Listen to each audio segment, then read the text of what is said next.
after the game, na you goalless. Shot on target impo. Asante Kotoko ntimi amobi. Na Karim Zito, and after the game, watch him say, "Oh, disappointed in the boys no." Esan said near ma or chair more training grounds no. Or man translating into play, especially on goal scoring. Say, and Karim Zito editor. We still have to fight. Fighting to win the league doesn't mean you will not be beaten, but not in your home. But sometimes it happens that way. Seriously, as you said, I'm disappointed in my boys because all this week, I wish you were there. We did a lot of finishing. Unfortunately, we were not focused. So, serious, I still don't buy this result. Seriously, I don't buy this result. But it will not disappoint me that I should stop fighting. We have 17 matches. We've played one and then left with 16. So I think I don't want to talk much. It has happened. So we have to go back and then make sure we go to win away games and then make amendments. I don't know. I can't tell you anything because if you struggle at Babayara, where do you want to play? Sometimes you people should sneak and come to our training grounds and see how I'm going through this phase of finishing to the extent that I don't know. So seriously, I'm disappointed, but we are fighting.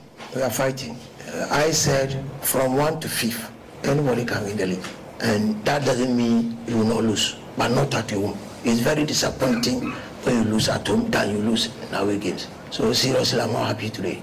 Coach, when lose or draw it, nemum say confusion you say so yawo or can lose semno. Na and I'm from Asante Kotoko a new coach. Na omone coach of former coach of All Blacks, Ahmed Fati, Edin Komwawie, I'm a coach in the Wakra, so Bakotoko. And one SMP, you know, and after the game, sent for Ebisa coach Abdul Karim Zito. Answer what the mind. For me, working and then lack of consistency in the result is a big problem to every coach, especially those of us who want to win the league. So if anything I do not in my own ground, at least we should be able to win. As to your second question, we have not heard it until they come to tell me something. So I don't work with what people are saying outside. You don't feel worried and pressure from nobody. Those have never been sacked before in my life. Go back to my history. I leave you and go. I can go to sound today, but until those who brought me here say something to me, there's nothing. Whatever people are saying, well, they have the right to say it because Kotoko should win, and we are not winning, so they can talk. So allow them to talk. I've asked for the social media. I mean, I don't go through it because I don't go through it, so I don't know what they are saying. See, at the Babayara Sports Stadium, after Saturday, na Hatifuk, Ako Winnie, na Wabisa Asante Kotoko, Inti, Kotoko Winnie, na Ocean who team Kaka. The best Kotoko could do was a drawn game against Brekum Chelsea, will be a shenibi. Nano and Zito, Overkai before our Bakotoko, Komwa. Olympian folk di mobile with the moody face me with the mesha move brew a man for class or war prosper. But Zito is highly disappointed and as no say or book of yes, Arsenal, Pepe and Ra, Asante Kotoko. Any Zito in some more today. So in a game itself, Kotoko na omo lucky creativity in the game. What happened? Who was missing? Everybody was there. Become Chelsea, Samobodu, Mami, and Castle Winter Samobodu say, Coach Kamara Bado. He sometimes overdo. Now he's maturing in the game. From minute 1, game nomination from minute 1, you could see at the time, ref in the palm Samobodu. Every whistle be a ref be or problem or challenging referee or to Tunisa or Kasakasa. It is not correct. Oh yes, I bet ya na Kotoko ngwana ya o shoes apass. O tie no baby but on Kotoko ya hu pa but o tie sa de no. Minim Samobodu ye dim so very passionate about adwuma no. Bɛhwɛ wɔ akoma 87.9 FM on Facebook time a coach ne pam Samobodu free. Enti I referee no when Samobodu odi kan ye na referee be ba no warning. Yeah.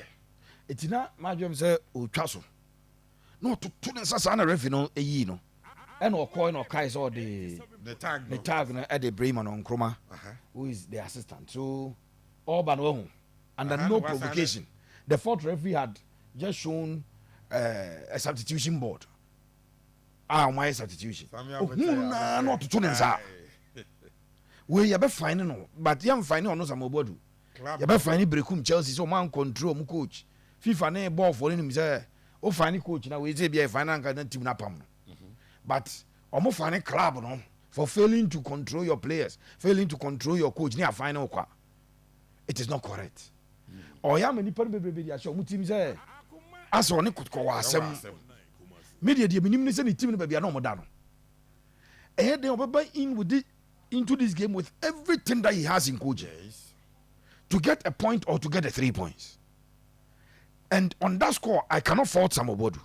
But when it becomes repetitive, I said they be out the only bar incident now Samobodu complaining. So no na di referee go beje foul with any player. A cynical. The referee should have even given him a card. Meaning the referee the card buyer. But I didn't say a referee no.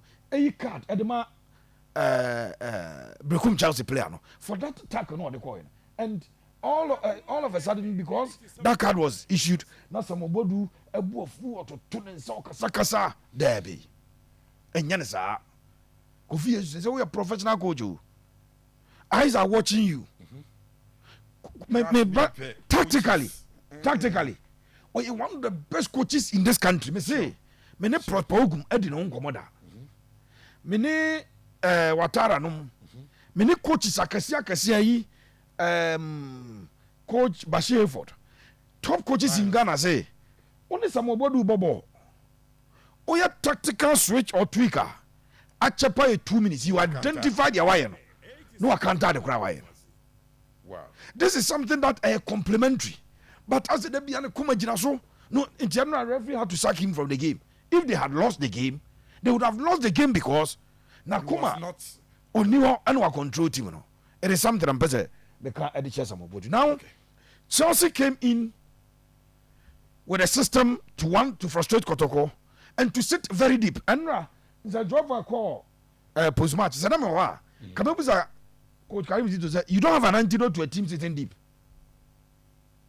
And from minute 1, I clear say, Brecum Chelsea by to pack the bus. Yes.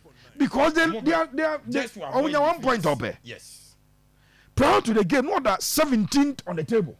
We cry 1 point and I go to 16th. They are not safe. Woman na baby up to penny, safe. 19 points. And it is not a coach. The team is safe. I know what decided to say. Or be defended. 1 point is very crucial and important to them. So they came looking for that point. And they sat very deep. And I know Jai, some do. Upele say, on combi around the field. Tenedu Makaze, Obia Onimi Biaye, Nimno Pano, and him say, or a controller from deep midfield, or a controller from advanced midfield. To number 10 for be control game from advanced midfield position. Number 8 for him to say Tony Cruz more a control game from the middle, but or no control game from deep into about 6, but or a controller and a distributor. Okay. 80 almost sit very deep until do two pass and the call left. No a trouble right, no a bokoha, no they are quite just to frustrate Kotoko. And they were able to frustrate Asante Kotoko. Yeah. Game the chance in Japan. Mame Jau a chance. No? If that ball had entered the net, okay, different story because a Casamobo be able to compare equalizer. Japan, any more share on Mamba TV. Share that Jau guy, they were a special player. Born returning of Japan, you had shot with the left foot. Wow. Now, because now, born about top baby, a crowded area. I think that on a second thought, Gabriel Mani release born answer. On a second thought, be next time. Joe will go for placement. Yes. But the legs are not a dozen anymore. He took the ball very well with the penny. And on left him kakra because all one of that podium rim no very experienced goalkeeper. Yes. And he go for entry. Very experienced. And so Obobon peja mu kakra. And a ball no could chi bar no so. Any peer. Kabiri uncle. Yes, thank you. Eti sabo we toilet there with the penny. I'm in Misanka. Almost someone's arm. And Caveria Chelsea ever brought in to try and also score. But because they did not concede in the first half, they still sat very deep. And creativity is a problem at the Kotoko. And substitutions are coach in here. I disagree. And no team say Zito was confused. Coach, may I show say I'm not saying it to insult you, but I think it was true that the coach was extremely frustrated. Okay, as I'm catch up. Mbija wa Saturday. Yeah. Okay. He was frustrated. Yes. To the level And you could see. To the level say, oyi patikasi edu firim abra obi ehu de opa kire. Then in the course of the game, Joe and also he did a tactical switch. Coach, when I hear a fire, there be a Pep Guardiola and Jose Mourinho can't say to almost say coach is a substitution na a impact game no positively. Omo a genius. Oh yeah na a impact game na sacrifice mbrewa. Obi abeka say your game reading ability or form. Enti bono ode kwa mpoku ba mu no kwa ebe ball number 9. Ana Morfin Donzo a drop ba number 10. And we use set Kojo every number 8. And we push you by Geoffrey 8 about 10. And a double SCT deep of the penny. It's now Kotoko I change from the typical 4-3-3. I call 4-2-2-2. Yeah. With 2 wingers, 2 attackers, and 2 midfielders. And the 2 midfielders I a double and a Joe. And Joe can do that because our transition ability is a my transition board. But coach, you need for him to find Manuel by. May I sure say coach, a substitution here entry did 10 minutes of park. No, because entry did not add anything to the game and I got called airborne. In fact, MZ entry no him to got that form. Or Berman said now just got to leave at 3 because Bonnie I know what Chian and I say. Ah, now boy and they got when you brow go pegwash and Yana coach who's workers was to suffer defeat at home. Obi and no more Mujina VIP, Chino upon game no Mukazano. Will be no Wakazako about draw. Almost I gave me a lucido. Then Kian or Jibo be towards or boss, but be a bono and Jibo find the penny. And clearly who say Zito substitutions no yeah. Na and Unim. Na Dauda Saka or Park na so. Kwampoku or Park na so. Morfin Donzo or Park na so. Johnson or Pose or Park na so. Now the attackers in the Babyina. I claim that he wanted a goal to win the game. Yeah. So he threw in a lot of attackers. But Kotoko had the attackers but without a plan. Again, Zito, me assure you about game here we are pressure commander for on TV. Okay. From the 70th minute to the 90th minute. Because we no money game plan. I said the quest to score. So they abandoned everything. And that is why you expect a coach to tell the boys to keep the shape of the team because who keep you shape now? You are still building, you are still creating. But at that point in time of Japan, now Kotoko, the born be samba mo ade omo ya no say ombom bim at the call Chelsea. Chelsea for so born about no return.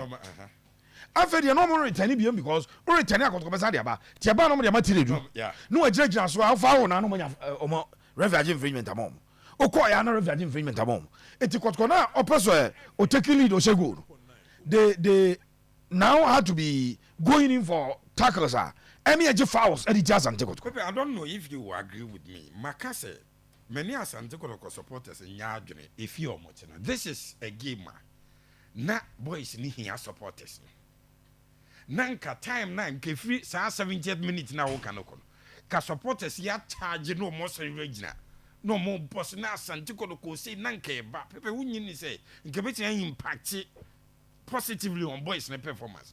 But on run empty stands and no mobile ball. Just say though I'm worried ano nse de banka supporters yi ku stance ye mo ye man no mo bot ye wutwa wani na ye pon ma nipa we nyina de su akofie nke ntimi mpejo mo kakra enki wechi me das na ball na Zito ne boys boy nya supporters ni wontia say supporters bad here e nyina ye de no tum say so mba stadium na you don't need supporters and sana brekum Chelsea oda 17 position wahye no mo share no mo supporters why ma o mo share brekum Chelsea afi no mo supporters aye ho ma buza penyi we him say proud to this game now no me catch no ma 9 away games and I'm about draw 2 no more 2 points yeah ti baby aka 7 years share obo na team go supporters abe ho ma 80 years such supporters in stadium be no ya 100%. But say na ngomu pa ya na supporters di na mo akwahye ne say coach in fazo ni so say ye to no there be we game say Zito ni players ko bo hye buja panyi enye on supporters ni ajo mo na Kotoko ne work no mo na Kotoko ahye Kotoko ni enyimba Kotoko ni Tanzania fo no yanga mo ne simba mo ene na say Kotoko ni brekum Chelsea struggling brekum Chelsea bobo a Chelsea stadium ya mama oti ye anza no akwahye sika mu jiri ko mu nyesika ketwa now to carry Zito voice na buja panyi boy I don't envy the man at all. Na Zito no gra na adwuma aseko yensake ne da his quest to make it look like he's not feeling the pressure. He or can't say me buja panyi anya papa. Yana Zito per se o yi pressure no fit so say no me pressure be enemy so but and now on Friday Akoma Sports sa publication is a report ya titi say Kotoko 18 komo no Zito within 5 minutes why call be 50 so be ja to be kan kra o free we no buza we no send message adena na we so penya juma we ya man of 50,000 but so me bet magaze ya pami anya we ya say nobody can sack me from Zawom I go to Zawom send Zawom na abeka say and Zawom no abeka say mpama yi prosper mbo no man pam na born nya me I don't agree with anybody who say mpam Zito there be no bi anya sir David me ni obi anya adwena buza panyi me ni obi anya adwen say mpam Karim Zito because Kotoko da 4th on the table. Kotoko is 6 points behind Midiema. Kotoko FA Cup round of 16. Kotoko Africa went to me. There be. Ya try yen you bit much the air Kotoko the ono. Yes, coach no part of the blame. Of course he's the head coach. But when at a point Kotoko were playing without a striker, you turn Kotoko striker oni ho. Kotoko plays a player. There be nina o accumulate here. A part of why I Kotoko any flamboyant this season. But supporters will be issue no. I understandable. Many omo nyadwo but asem no work no utia say you say. Say Kotoko ni kinfesa bobo. Na kinfesa early record. Ni antimi an dominate possession say ni bobo na ne buffer. Ene supporter say e just coach no problem. It is understandable. okay Say supporter na buza panyi I say and nanu ball yakoba was rodru when was pattern of play wonim Kotoko star no as no anse yabo na coach no oba no oba last season ebebo 8 games and afi wabo 17 has at least coach now at this point in time yeah clear in our minds the type of football yabo say supporter no betu na yadwene. But to the extreme said I be yam pam no Zito yam pam no make Kotoko jump say me no obi anya adwen ba coach on fa ho of ho and some establish church results na twa na mato my establish church of ho because me say dano hu publication no busa Kotoko panyin bia ofre no mate oye checks oba bia say yes mu obi ofre na mfa ho say nka fa no say Kotoko pressure ya e ho no so yanti oh I say by on fa ho but until omo de ne buy na beka so nko no je fa no baby o ha kwa pressure nti obi timi ja adwuma na okọ no baby because as a woman pressure but where there is it don't mean say mfa no me say Ghana Premier League na yebo there is no coach and a salary edu Karim Zito the number 1 na bi mu de no kro mo ka jo metua za na timi di 6 months mai Kotoko ne de ne ntesa Kotoko ne de ne ntesa Zito nim za ntesa The truth of the matter is he must improve team the performance. The truth of the matter is Kotoko issues a performance very bad. But Zito himself ought to admit the fact that and Nyoma results na aircon. Say Kotoko I drop points of fear to Chelsea. I drop points of fear to Heart of Lions. To Adriana and to Midema. So dropped points at home no. A 2-2-2 80 16 points I drop it fear Baba Yarangwa. Sorry, 8 points on my drop it. Baba in the 4 games, you know. And that is something now. League table. So if you keep a very good form at home, then you'll be having the points. Zito, Pepe, you are too much for Gideon, dear. I agree with Seraph. If Asare kept the post against Medema and we lost, it would have been a different issue. Within Didi, Solomon Agbesi is his first choice. Cage Madam, Dina, and on Yaba. Seraph, what's a Wadam for Karim Zito? No, also, there is the time. To whom much is given, much is expected. There's no way. You see, Anna Susu Krua. Would be Susu? Yes, the same measurement that you administer to somebody, we would also administer the same to you. I mean, you to mean lower standards. Or say, or qua he will live proud. Now, Waje. For body Toyota. He won it. Can change so one please. No. You don't compete for Toyota. What is Toyota? He won it. No, say South Africa won cry team back. And you know only want to more FA Cup because FA Cup no so obey Obi ye FA Cup free. No, me can or say he or can say he is currently went to me and come back on the G because he knew that will be about 80% of the opening. Hey, I have said me make the BMC to me for on. I have a problem with that. Ghanaian coaches for me it was sa attribute no. So be here Juma. So we me a friend man some be a constructive criticism, be a supporting me and man I succeed here.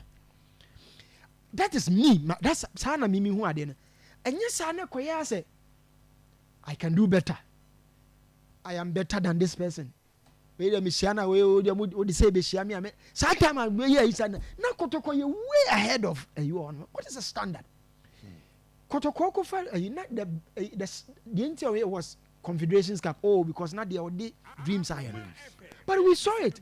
Say at times because of route and our kwanya wonam so na dey kono. You do work be see Kotoko and you knew it last stop. I can't blame no I mean to mean blame Zito. But that is where then you was ye considerate. Na e mane nya say obi ye no nyadi nti na you are. I mean, see, one of the managers are backing the pa heavily.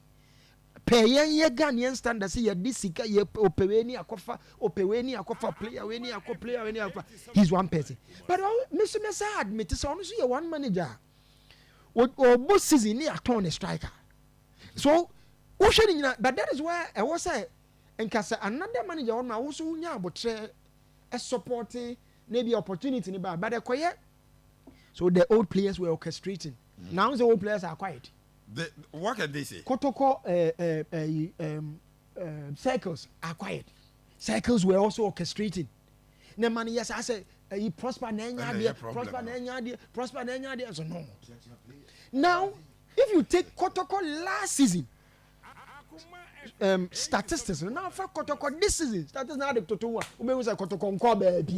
no significant improvement but and can me and I understand team need go through transition team no go through a lot but because of the posture of certain people being to know who excuse you Enye. And that is what we told him. But we are wishing all the best. More nye, bra. You may be out to say a bepamua. Maybe Zito.